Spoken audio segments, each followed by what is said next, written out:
Eu queria, então, iniciar o nosso webinar, agradecendo a todos, né, pela participação. Afinal de contas, nós estamos aí numa época bastante crítica e tem muita live acontecendo, muito webinar, mas esse eu acho que é um tema de especial importância para todo mundo, seja empresário, ou seja amigo de empresário, ou conhecido de pessoas que têm uma estrutura corporativa por trás, né? A gente todo dia recebe notícias aí com relação de empresas que estão encerrando atividade, fechando filiais, e basicamente por quê? Uma questão financeira, quer dizer, o Covid teve um impacto violento em faturamento, em operação, então a estrutura de capital, muitas vezes, das empresas não estava preparada para suportar esse desafio.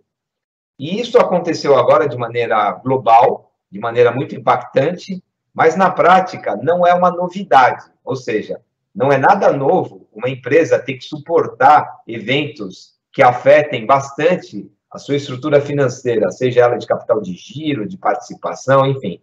Então, isso é uma preocupação que afeta a todos, e nós, na NXT, desde a fundação, temos aquele dogma, né, eu diria até, de buscar continuamente a tranquilidade dos nossos clientes, sejam os clientes atuais ou os futuros clientes, porque o mercado financeiro, todos esses outros mercados que ficam cada vez mais complexos, eles se tornam bastante difíceis de compreensão por parte de um usuário normal. Então, o empresário já tem todas as preocupações dele lá no dia a dia, buscar clientes, buscar fornecedores, tratar com o seu pessoal, desenvolver o seu human resources, né? Então, uma preocupação adicional que é essa, fica bastante, vamos dizer assim, assoberbando, né, a vida dessas pessoas. Então, hoje, nós iremos tratar desse aspecto aí financeiro de uma maneira bastante estruturada. Então, nós temos o prazer de ter conosco o Antônio Dabos Filho, o qual eu conheci já há bastante tempo nessa área de estruturas de capital para empresas, notadamente em M&A, né? É uma coisa que ele tem uma experiência bastante grande. Então, o Dabos também é um profissional que tem 30 plus years de experiência aí, assim como eu, no mercado financeiro, o que confere para a gente algumas virtudes, né? Quer dizer, assim, isso não é uma novidade para a gente, não digo esse vírus, mas eventos dessa natureza. Então, Dabos, com toda a sua experiência e com a propriedade e a disciplina, né, bastante educacional que ele tem, eu vejo quando ele conversa, ele tem uma atitude que permite que as pessoas compreendam, às vezes, temas bastante complexos com mais simplicidade. Então, ele é o nosso convidado de hoje, ele é o head da área de M&A e alguns outros assuntos ligados lá na NXT. Então, eu vou passar a palavra para que ele comece essa exposição, ele tem uma apresentação, e o nosso programa hoje, então, em primeiro lugar, o Dabos vai falar, explicar um pouquinho dessas questões todas. Depois a gente vai ter um momento aberto para que as pessoas possam interagir aí, fazer perguntas. A gente tem uma produção, e então, em primeiro lugar, eu queria agradecer também, além do Dabos, né, que é o nosso palestrante de hoje, o Hans, o Mário e, finalmente, aí o Bruno, que estão nos bastidores aí, fazendo a produção desse evento. Então, muito obrigado, Dabos, se você quiser, a palavra é sua e o vídeo também. Daniel, muito obrigado. Eu queria saber da produção se eu estou me comunicando já com os nossos amigos. Se a minha interface está à disposição, eu queria primeiro agradecer ao Daniel e à NXT pelo convite e pelo fórum muito interessante que a NXT proporciona para a gente em discutir o private equity ou discutir fontes de financiamento para o crescimento empresarial num momento que parece difícil, e que de fato né? Mas que para tudo existe, para toda crise existe uma oportunidade que se discutir, não é?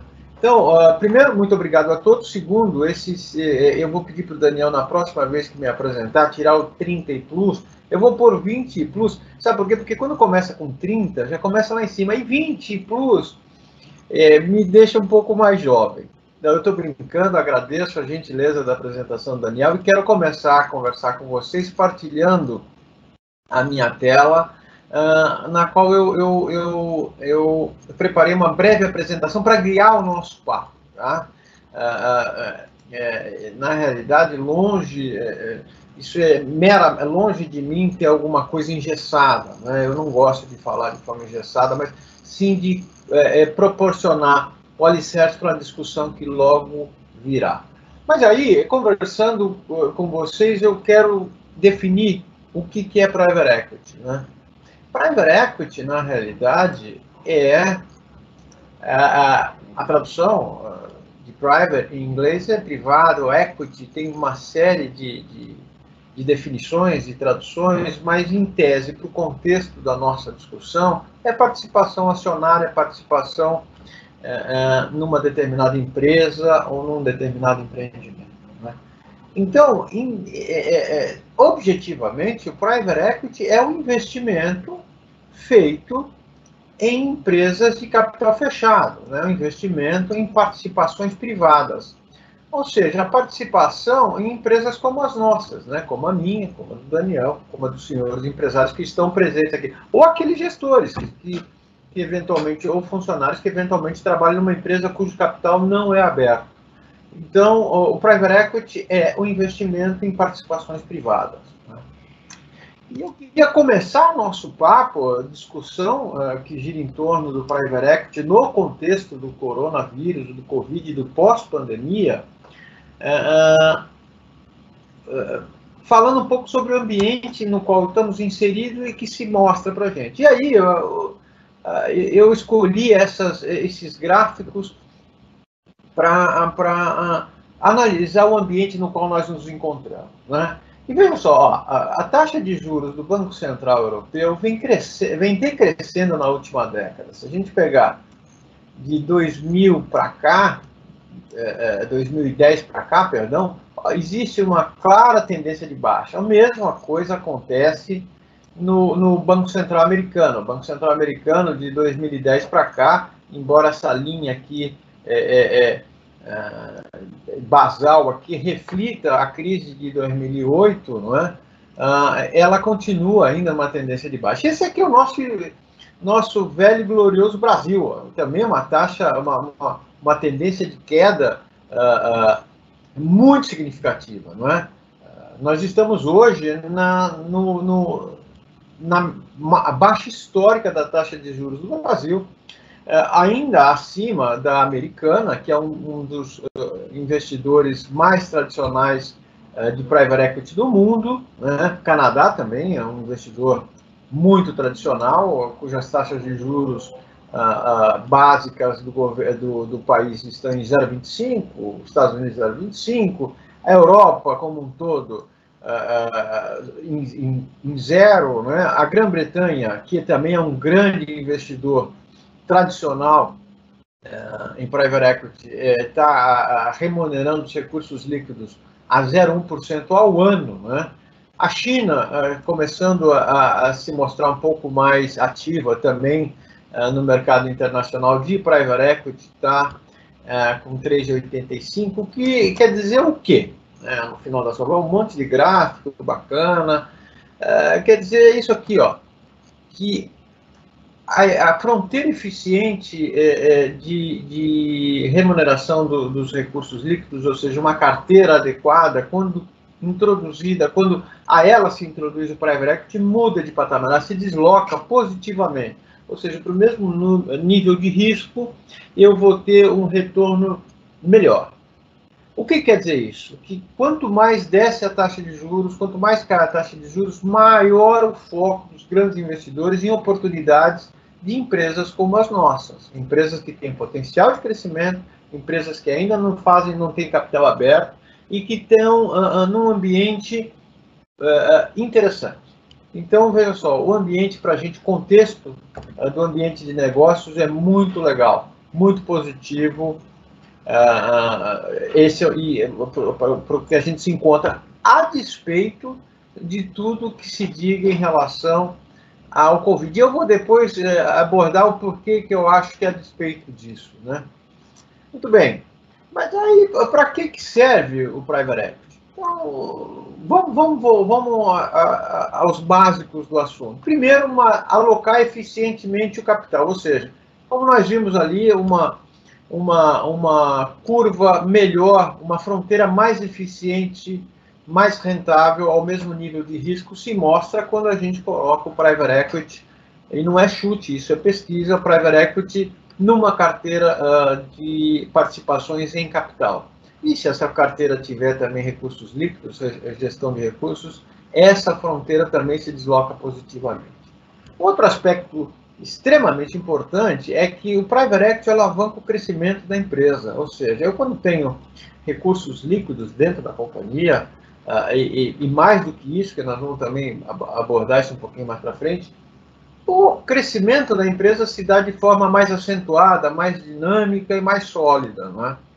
E tendo esses dois aspectos atendidos, o terceiro é esse aqui, ó, private equity, e eu sou um grande entusiasta, eu gosto dessa dinâmica de investimento, onde a gente corre um pouquinho mais de risco, porque ela, risco relativo, hein?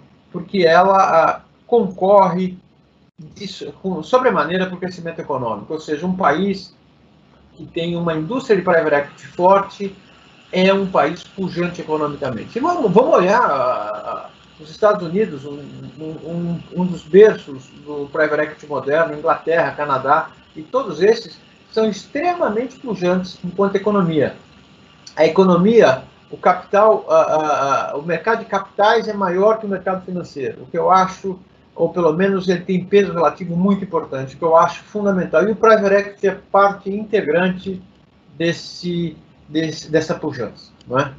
E aí, evoluindo, aí eu queria abordar com todos os senhores, para depois a gente entrar no contexto de perguntas e respostas, quais os benefícios do private equity objetivo, não é? Então, veja só, primeiro, né, os principais benefícios percebidos pelas empresas vêm logo à nossa mente, né? Dinheiro. E aí a gente chega à seguinte conclusão: dinheiro só resolve a falta de dinheiro. E o private equity cumpre um papel muito mais importante, muito mais delicado e fundamental no crescimento econômico que é só o dinheiro.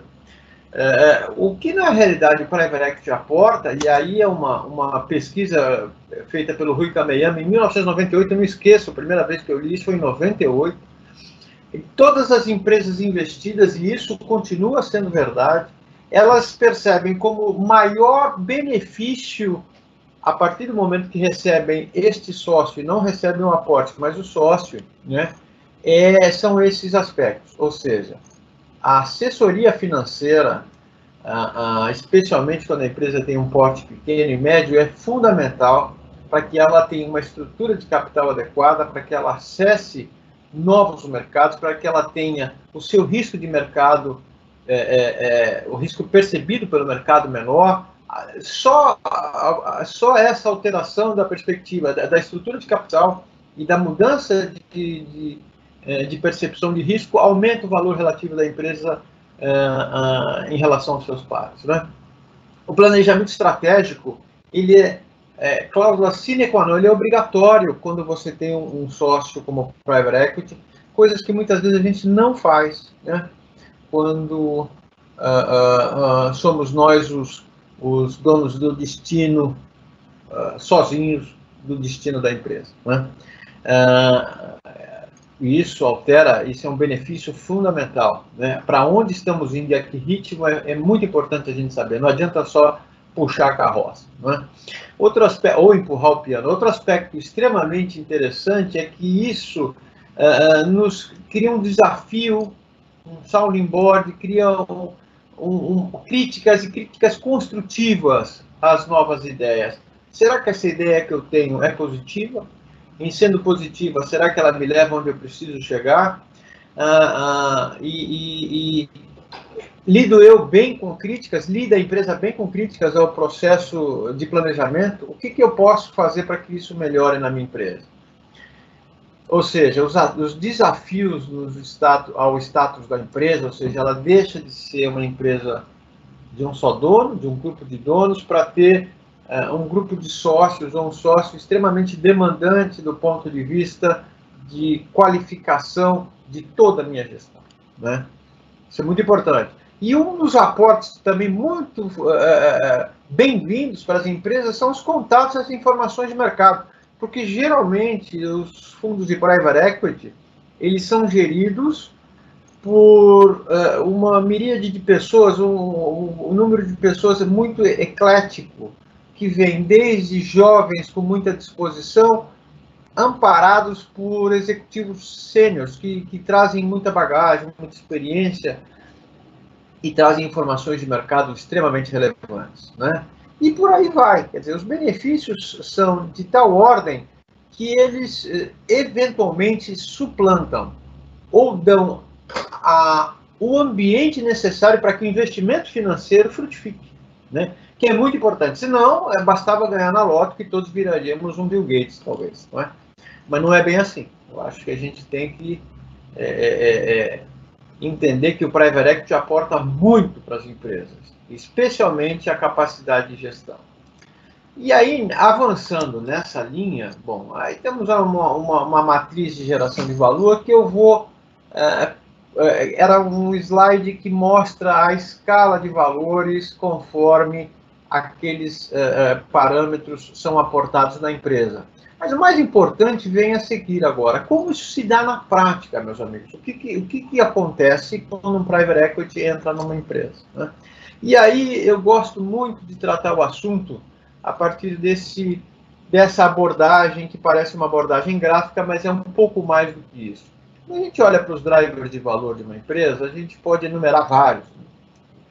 Cada segmento tem o seu, mas de forma genérica, né, o que determina o valor da minha empresa, ou o que impulsiona o valor da minha empresa, são basicamente os mesmos em todos, né? O produto, o planejamento que eu tenho, o marketing que eu implemento, qual é a minha política financeira, quais são os talentos, como é que eu me posiciono no mercado, a minha inteligência, o meu networking, qual é a minha governança. Antes, quando a gente analisa uma empresa do ponto de vista de entrar nela como investidor, fazer parte do seu capital, a gente analisa esses aspectos, né? E aí, na primeira abordagem, a gente mede uma escala vai de 1 a 10, 1 a 100, como é que estão esses parâmetros? Ou seja, como é que está a governança, o produto, o planejamento, o marketing e todos os aspectos relevantes que podem aumentar o número, diminuir o número de pilares, né? Mas isso mostra o estado atual, né? O estado inicial da companhia antes de receber o investimento. Esse plano, esse desenho reflete o que a empresa vale. A partir da primeira rodada de investimento, o que se busca, na realidade, é ampliar esses drivers de valor, é aumentar, melhorar cada uma das suas variáveis, das suas vertentes, para esticar, ampliar, né, a área de valor dessa companhia. E assim sucessivamente para cada uma das rodadas de investimento, ou para cada uma das rodadas de consolidação, seja a rodada que for um private equity, seja pelo mesmo grupo investidor, seja por outros grupos, seja por eventos de liquidez, tem que objetivamente gerar valor para a companhia. E nada melhor do que a gente acompanhar esse valor medindo a evolução dos drivers de valor, né? A minha governança está melhorando? O meu produto está melhor? A qualificação tecnológica, o atendimento ao cliente, o conforto dado ao meu consumidor está melhorando? A minha penetração de mercado, como é que está? Como é que está sendo feita? Como é que está a minha visão de longo prazo? O meu planejamento está bom? Melhora? Os executivos que passam a fazer parte da companhia vão me ajudar nisso? Sim. Então, minha governança, meu produto, meu planejamento está melhorando. O marketing, estou mais bem posicionado? Estou sendo efetivo? Estou vendendo mais? Estou mantendo meu market share, aumentando meu market share? Estou melhorando minhas margens a partir de um posicionamento melhor? Como é que está o meu marketing? Está aumentando o meu driver de valor? Ótimo. E a minha estrutura financeira? Minha estrutura adequada de capital foi atingida? A estrutura ótima de capital? Eu tenho recursos para aproveitar as oportunidades que o mercado me dá, para realizar os investimentos necessários, né? O meu corpo executivo está dentro do mercado? está me dando informações adequadas, eu estou à frente dos meus competidores, ou eu estou atrás? Quem sou eu no mercado? Né? Essa inteligência de mercado, esse dinamismo é muito importante. Os meus talentos estão sendo cultivados, mantidos, ampliados. Eu estou com o meu corpo diretivo, meus colaboradores, que eu gosto de chamar de coempreendedores, estão comigo, estão adicionando cada vez mais valor. E por último, a minha governança, como é que está? Melhorou? Eu assino o cheque para pagar a cerca da minha fazenda, ou agora eu assino o cheque num contexto melhor, num contexto para o bem da empresa, né? Esses aspectos são parte integrante, são parte fundamental e a razão de ser de eu ter um sócio através do Private Equity. Ou seja, ampliar o valor da minha empresa. E por isso, eu vou buscar um sócio profissional, que eu chamo um investidor de Private Equity um sócio profissional.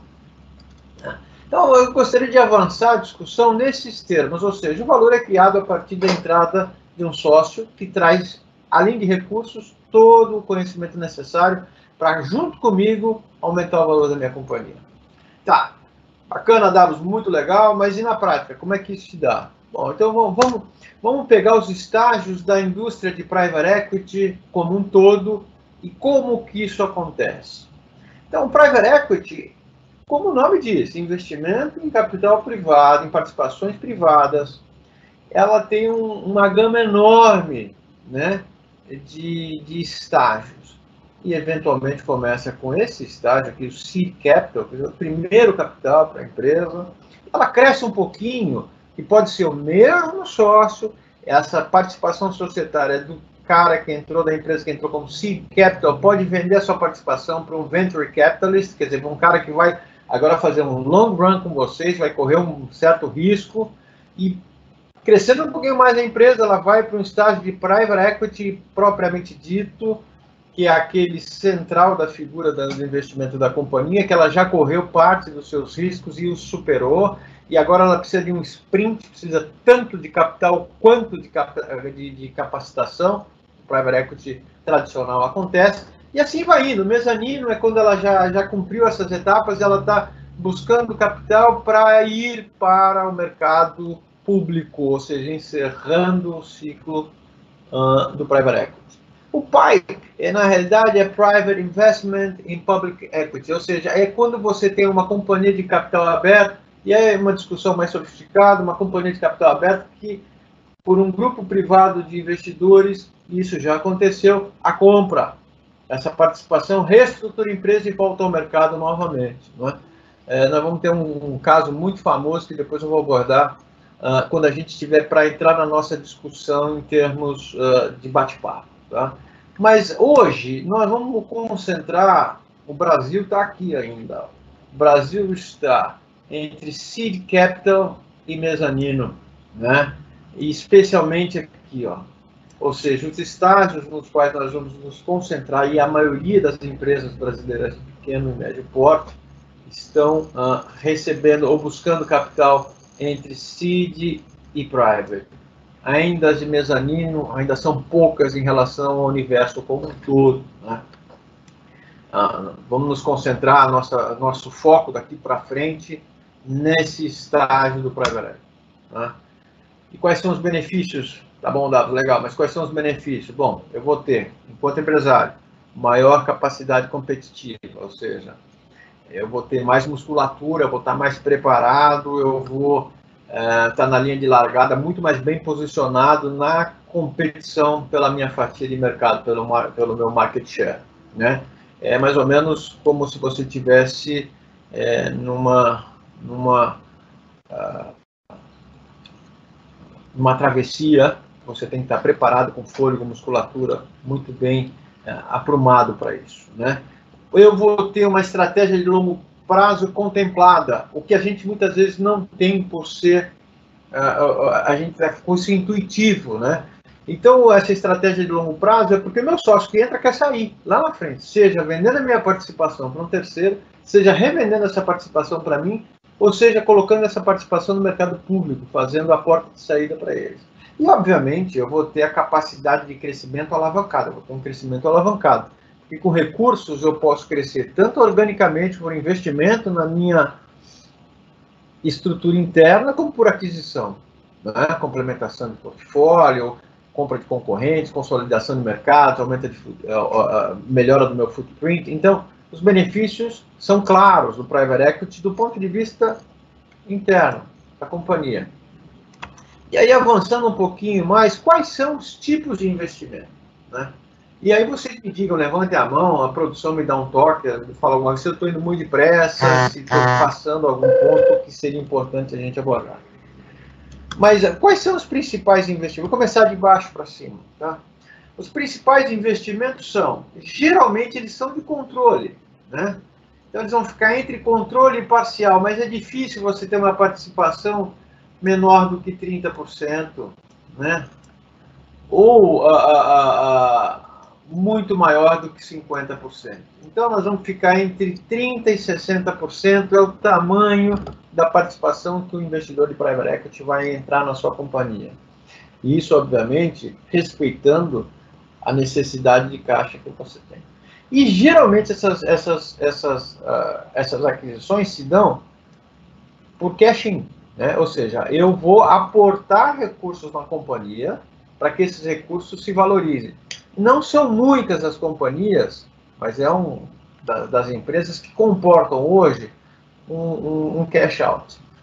O que eu quero dizer com cash out? Acomodar um sócio que queira sair. Geralmente, numa empresa familiar, na mudança de geração, o private equity entra acomodando um pouco da saída do fundador, de um sócio que esteja cansado. Isso aconteceu muito na saúde, nos laboratórios, no ensino, onde a gente tem um sprint pela frente e tem gente que não quer mais o sprint no quadro societário, então o cash out, dependendo da capacidade da companhia, acontece hoje. Tá? E a aquisição, esse buyout, ou seja, eu vou comprar 100% da companhia, é quando a companhia, sob a gestão daquele grupo, sob a gestão daqueles acionistas e sob a ótica que é implementada por eles, se esgotou. Então vai a companhia de private equity, compra, geralmente são companhias grandes, são companhias cansadas, digamos assim, passa por um processo de reestruturação e volta a renovar, né? Existem muitas no mercado assim, muitas de capital aberto que eventualmente podem vir ser alvos de uma aquisição completa, fechar o capital, né? Enfim, tem muita coisa aí, a gente começa, conforme a gente vai sofisticando a discussão, que eu acho que nesse momento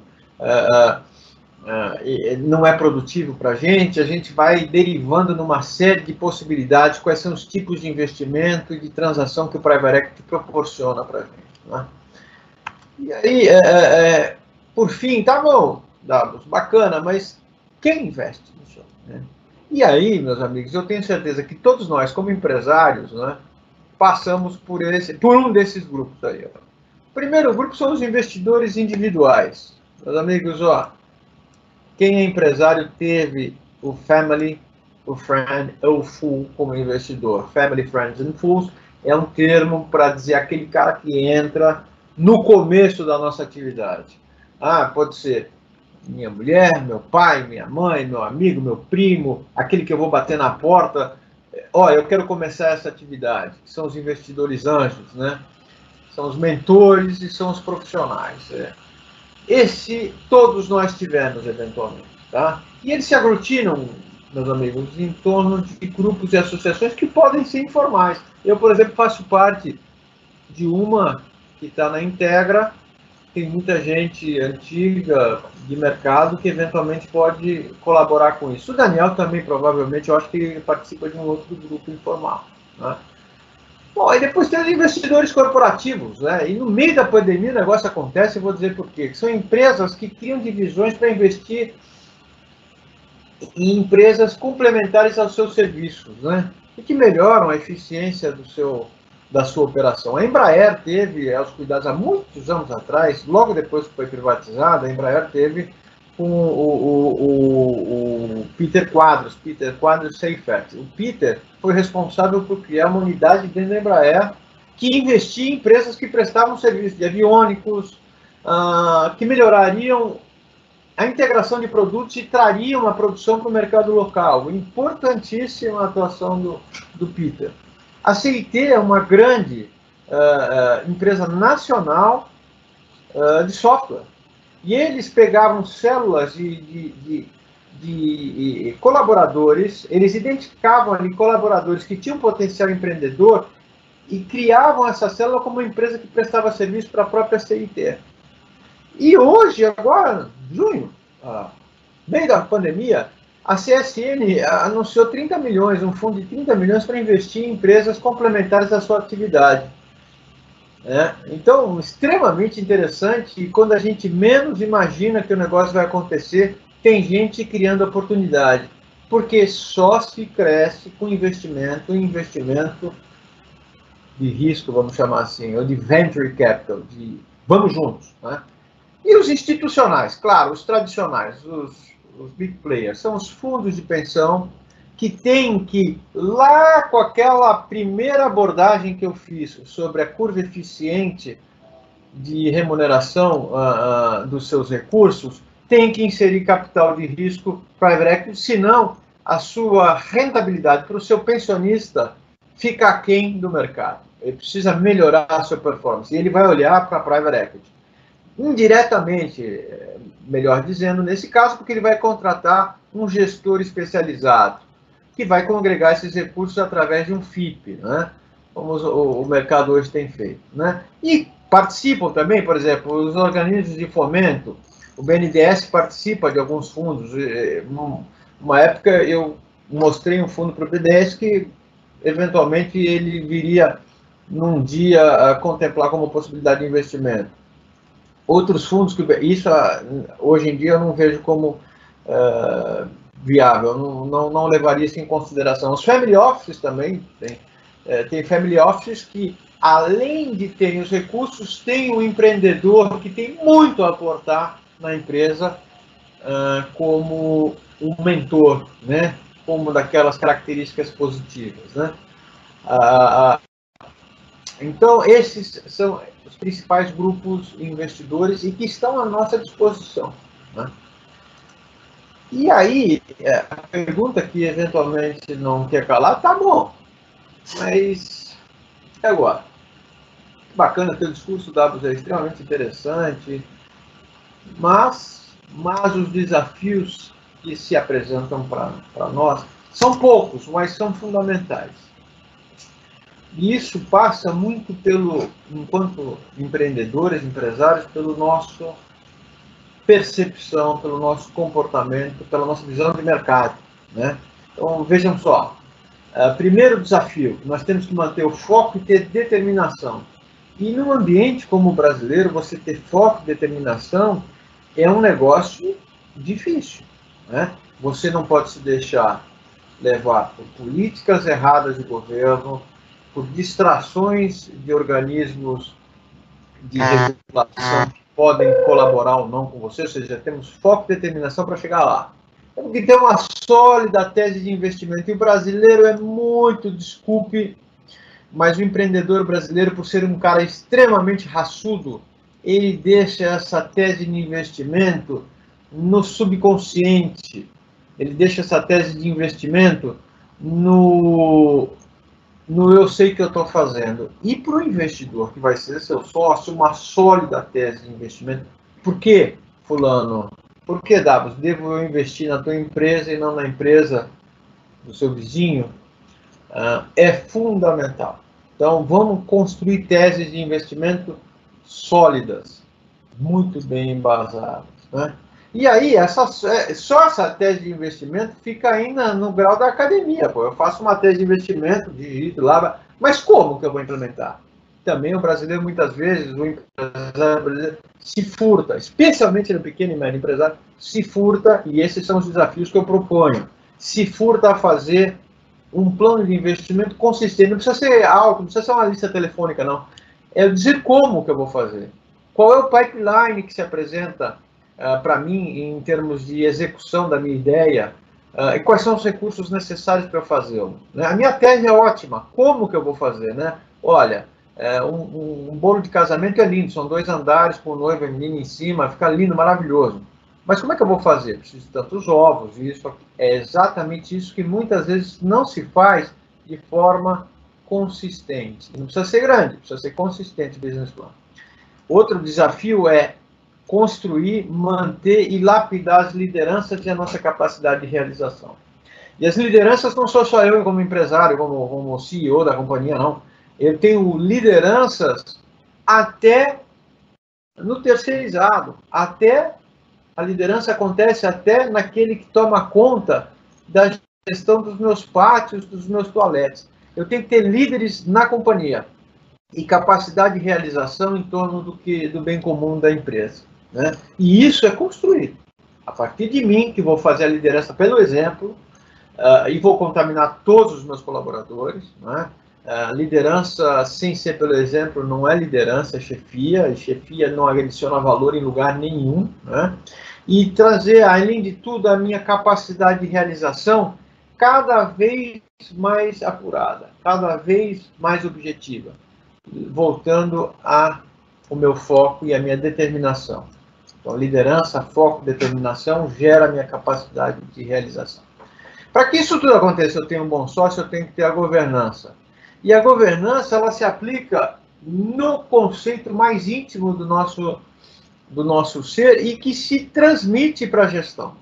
Então, mais do que um modelo, um plano, seja lá o que for, a governança corporativa é um conceito que tem que se enraizar em mim.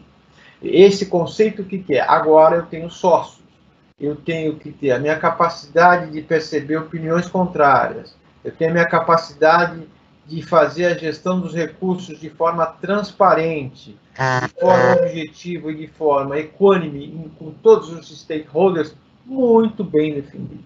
Senão, o meu sócio não se sente confortável. Meu sócio não é mais meu pai, não é mais meu irmão, não é mais meu primo, meu sócio é um sócio profissional, que tem no mercado uma gama enorme de oportunidades muito semelhantes às minhas. Então, um dos aspectos fundamentais de opção por investimento, tendo todas essas bandeiras iguais, a governança é fator determinante. E terceiro e último, meus amigos, eu tenho que ter muita resiliência. Porque o que eu vou receber de não, toda vez que eu vou bater num investidor, seja ele individual, corporativo ou profissional, ou institucional, como queiram chamar, é enorme. Né? Enorme, porque eu não estou preparado, porque a minha tese de investimento ainda não é sólida, porque eu não estou com muito foco, eu vou, mas não vou. Né? Minha capacidade de realização ainda não chegou no seu auge, não chegou no momento disso, porque esse investidor não tem a percepção adequada do meu negócio, eu não consegui passá-la pelo meu business plan, enfim, 1 milhão de fatores distribuído entre as responsabilidades de todos, as minhas do investidor, vão me levar a vários não. Se eu não tiver resiliência para voltar e encarar o desafio novamente, fazer meu pitch novamente, buscar novamente correção dos meus erros, dos meus equívocos e da melhoria da minha tese e do meu business plan, eu não vou chegar a um bom termo quando vou buscar um investidor. Dito isso, meus amigos, eu vou abordar casos concretos muito interessantes, né? E que começaram nos seus mais variados estágios. Né? Vou começar por esse aqui, pelo DASA. Diagnósticos da América. O Auriemo era um médico que tinha um laboratório, e que num determinado momento recebeu o aporte do Pátria, antigo Banco Patrimônio. Começou na tese de investimento dele, vamos consolidar o mercado é um mercado extremamente pulverizado, com baixa eficiência, demanda garantida, vamos construir uma série de marcas, e hoje, lá de um laboratório, se criou o DASA, Diagnósticos da América S.A., que foi a saída do investidor do Pátria, foi via mercado, ele abriu o capital do DASA. Hoje, o DASA pertence à família Bueno, que fechou seu capital. Né? Então, você vê que ela cumpriu um ciclo muito interessante. Saiu lá do Venture e do Private Equity, foi até abertura de capital e depois foi alvo de um private investment in public equity, ou seja, ela foi investida por uma empresa particular que fechou seu capital.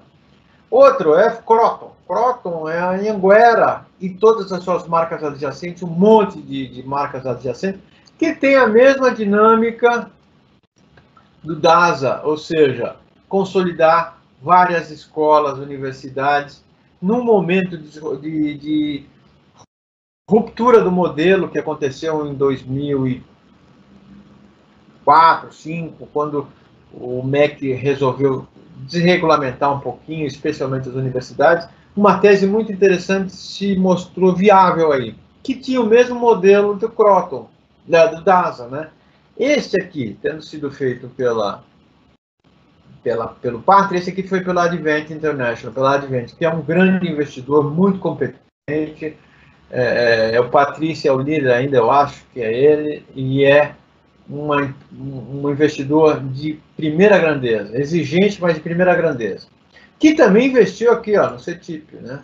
CETIP é o análogo privado, ou tem o Selic, que é Sistema Especial de Liquidação e Custódia para títulos públicos. O CETIP é Central Especial, Custódia Especial, perdão, de títulos privados, né? Que faz toda a liquidação do B3 hoje. Tem um caso de sucesso enorme feito pela própria Advent.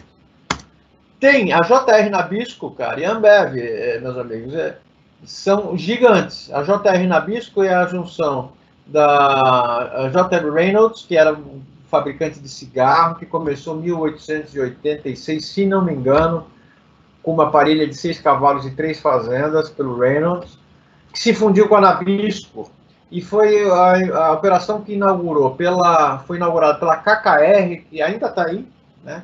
A KKR, eu não lembro se foi 88, 90, foi a primeira, foi uma aquisição alavancada, quase que 100%, com capital de bancos comerciais, que chegou na monta de 8 bilhões de dólares e uniu uma empresa de cigarros com a Nabisco, que é um fabricante de biscoitos.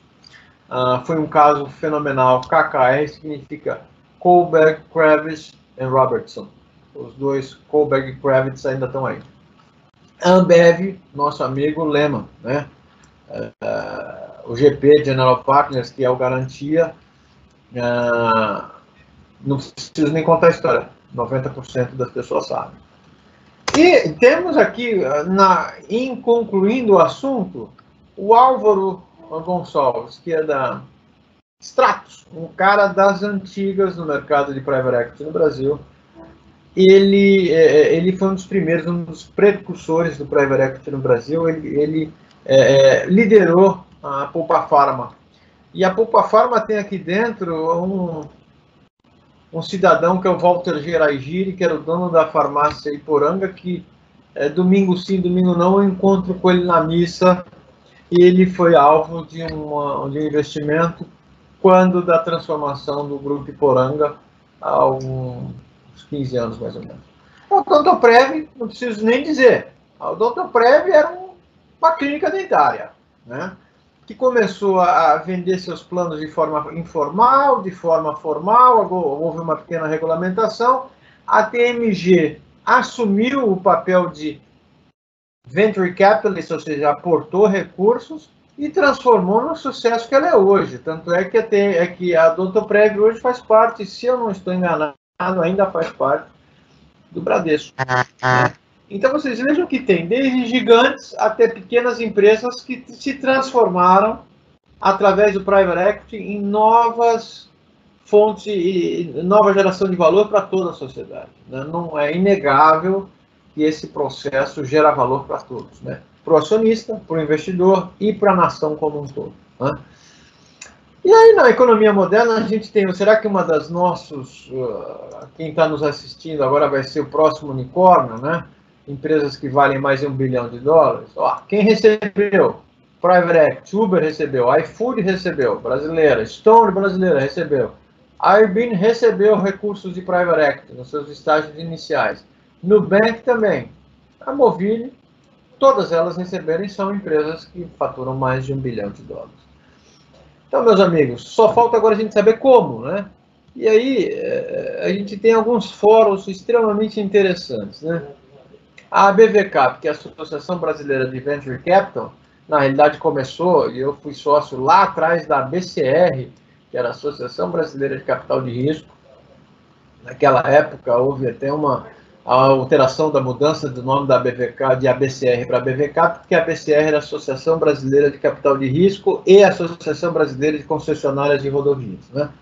E a VGCEP, Centro de Estudos em Private Equity da GV, que é liderada, pelo menos até onde eu saiba, pelo professor Cláudio Furtado, um competentíssimo cara que faz pesquisa sobre a indústria de Private Equity no Brasil há muitos anos, tem um cluster na GV, oferece vários cursos de qualificação pessoal, profissional, etc.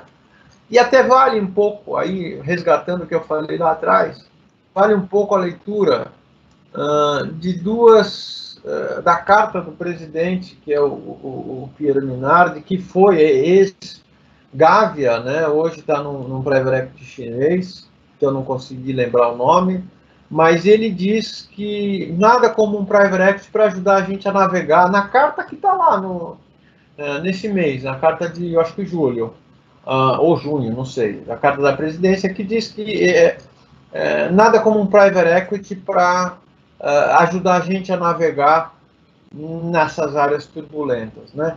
Porque todos nós, é um texto dele, investidores e empresários, somos mestres na vida real, no Brasil real. Ou seja, cada um dos senhores empresário e investidor conhece muito bem o dia a dia das empresas e o dia a dia do Brasil.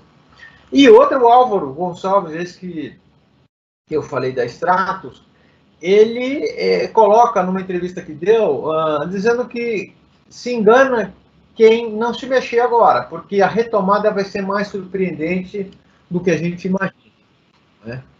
Ou seja, existem sinais de que o pulso ainda pulsa. Eu gosto muito dos Titãs, então eu cito ele como... Eu tenho uma empresa cujo lema é porque eu quero inteiro e não pela metade. E o pulso ainda pulsa, porque no Brasil todos nós somos mestres em fazer o pulso ainda pulsar, né? Pessoal, meu nome é Antônio Dabos, eu estou à disposição aqui e mais uma vez agradeço ao Daniel e à NXT pelo espaço e a vocês pela paciência em me ouvir. Estou à disposição para o que a gente precisar e começarmos a conversar sobre as dúvidas que remanesceram depois do que eu falei. Muito obrigado.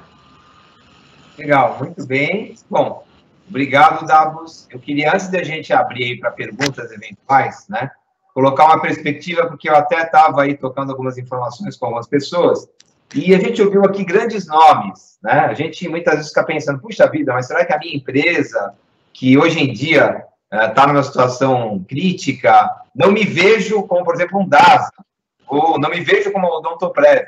Então, eu diria que a primeira coisa até que a gente pode ajudar bastante, né, é a questão de visão. Como o próprio Dabos falou, né, sem querer desmerecer, o DASA era um laboratório, né? O Odontoprev era uma clínica lá, odontológica, né? Então, muitas vezes, eu vejo que no Brasil, essas atitudes com relação ao empreendedorismo e ao que tamanho isso pode chegar, são, infelizmente, crenças limitantes. Porque a gente veio de uma sociedade diferente da sociedade americana, eu convivi muito com eles em vários níveis, onde parece que o empreendedorismo é estimulado num nível completamente diferente. Então, quer dizer, o cara já abre um negócio pensando no exit. Quer dizer, ele pensa, hoje eu estou aqui vendendo cachorro-quente, mas eu vou ter o McDonald's cachorro-quente. Então, é engraçado essa diferença de atitude e o que no final das contas, resulta na trajetória das pessoas, tá? Então, de imediato, o que eu queria fazer era agradecer o Dabos, porque ele é para mim um professor, porque nessa área de visão, a gente está aprendendo continuamente um com os outros, né? Mas quando a gente entra em um negócio, essa possibilidade de ver o futuro, independente da temperatura atual. Você viu, a gente está em uma pandemia, mas, pessoal, com certeza, vocês sabem disso, já devem ter ouvido falar, a Amazon está bombando, o valor de ação da Amazon aumentou, contrataram 100 mil pessoas. Quer dizer, qual a diferença entre o Jeff Bezos, né, e um comerciante, na prática nenhuma. O Jeff Bezos, lá atrás, ele começou a ter essa visão, desenvolver, aglutinar pessoas em volta dele, reunir capital. Talvez vocês já saibam disso, talvez alguns não saibam, mas o fato é, durante 10 anos, a Amazon não deu lucro, ela deu prejuízo, quer dizer, tinha que botar dinheiro num negócio que estava dando prejuízo. Então, qual é a diferença? Qual é a diferença entre uma empresa que está há 10 anos sendo prejuízo, se torna gigante que é atualmente, e uma empresa que está indo bem, de repente tem aí 3 meses de prejuízo, e daí, de repente, fecha?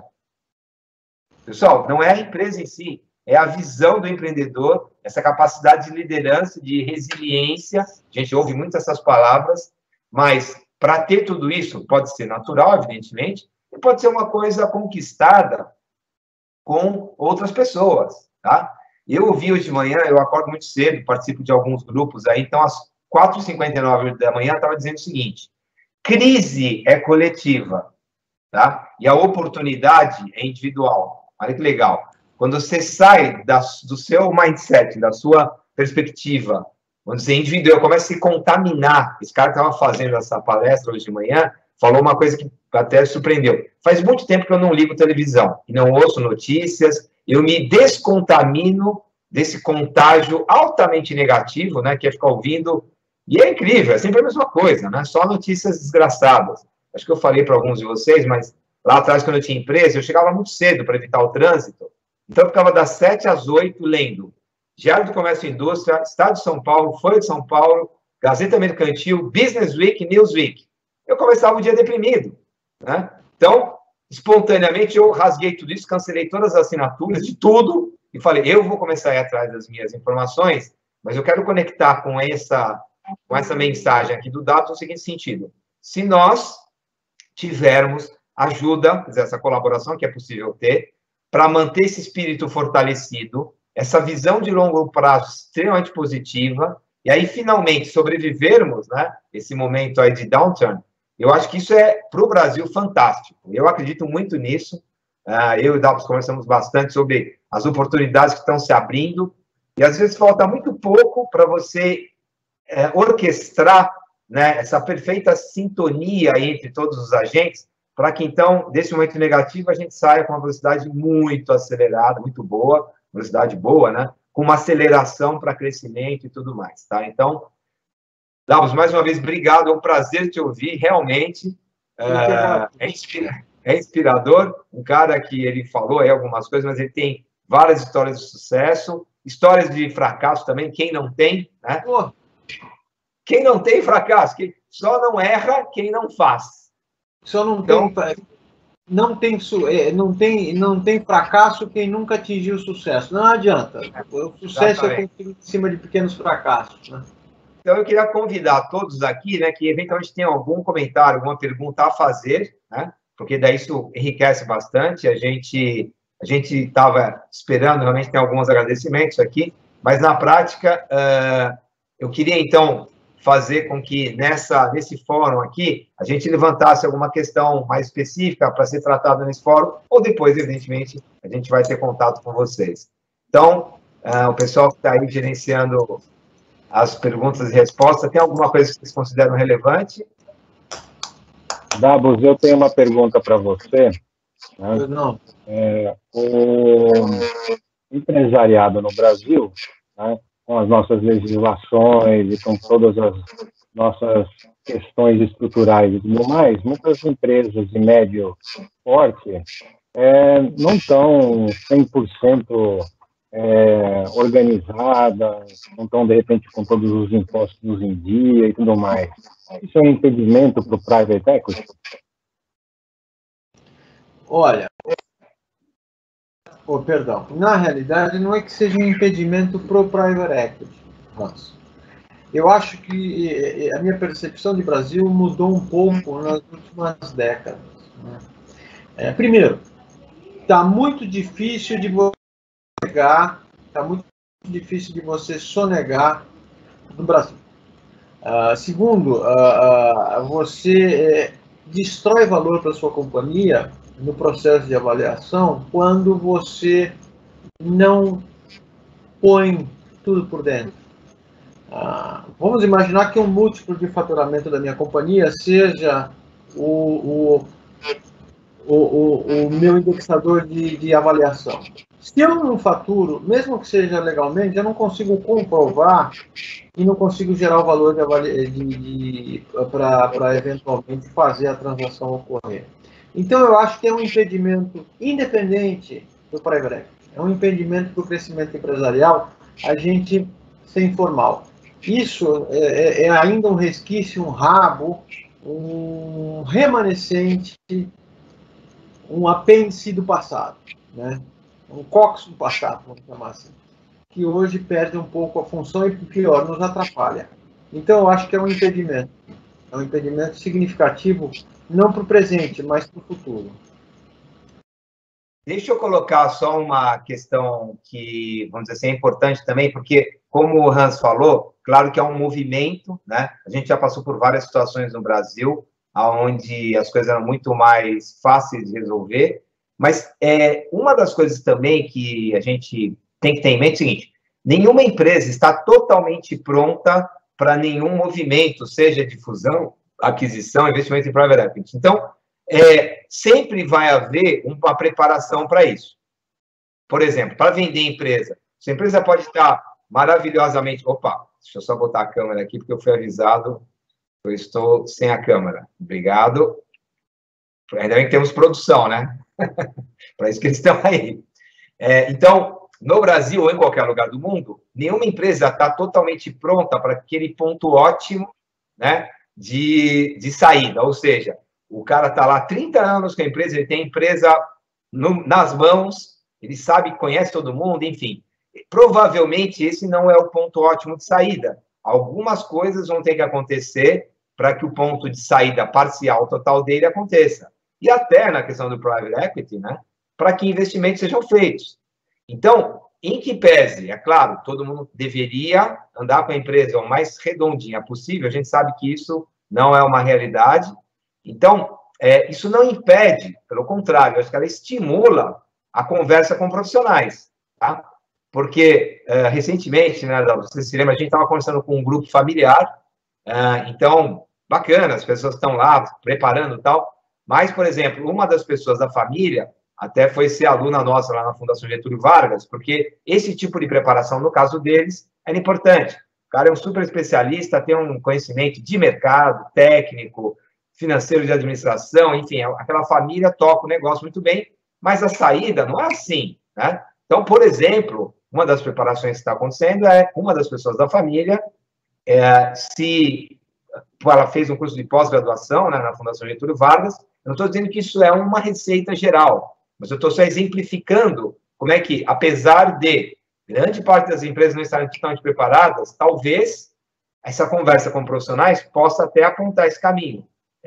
Aí eu me lembro muito bem, esse pessoal é cliente nosso já há algum tempo, e numa das conversas, ela me perguntou: o que você acha disso? Eu falei: eu acho ótimo. Eu dou aula lá porque eu gosto, e vou ter muito prazer se você for aluna nossa, aluna do meu curso e tal. Afinal das contas, por uma questão de classe, a gente acabou... eu não acabei não dando aula para ela, mas foi uma excelente aluna. Tal. Então, é isso que eu quero dizer, pessoal.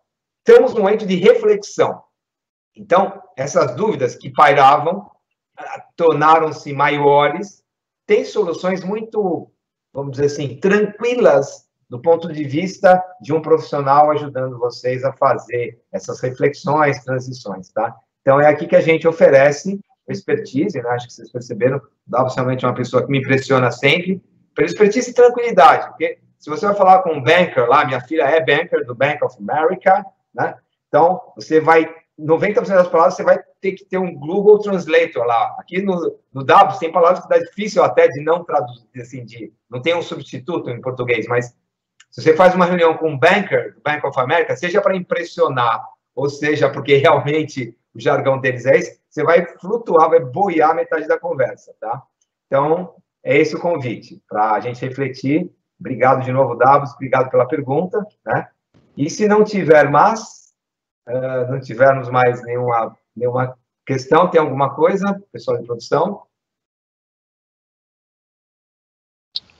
Oi, Dani, a gente tem uma pergunta.